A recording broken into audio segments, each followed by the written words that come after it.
We were recently contacted by a man from South Carolina who was the victim of medical malpractice, and one of his first questions was, how much time did he have to actually bring a lawsuit against the hospital for the medical malpractice?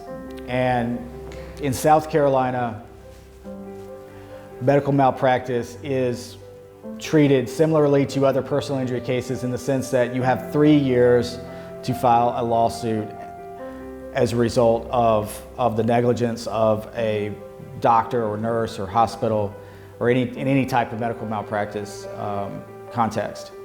In South Carolina also, though, there's this rule called the discovery rule, and that means that the statute of limitations technically does not start to run until you knew or should have known of the medical malpractice itself.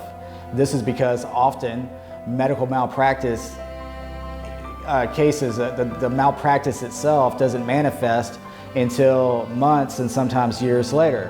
And so that's the reason that the discovery rule is there. It allows the person to bring the claim within 3 years of the date that they are deemed to have actually known or that they should have known that there was actual malpractice.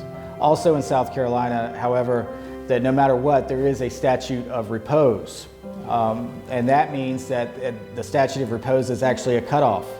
And no matter what, you cannot bring a malpractice case in South Carolina more than 6 years after the last occurrence of the actual malpractice.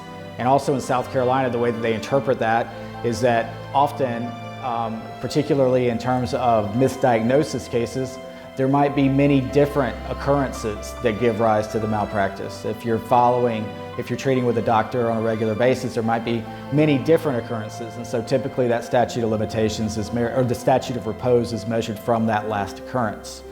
In any event, I think that it's important for anyone who has been the victim of medical malpractice to go ahead and, as soon as possible, contact an attorney and find a medical malpractice attorney who is a trial attorney who has experience in prosecuting medical malpractice cases, an attorney who will work with you and guide you through the process of presenting the claim and going through the litigation process if necessary. And if anyone out there has been the victim of medical malpractice, please give us a call. We'd be more than happy to answer any questions you might have.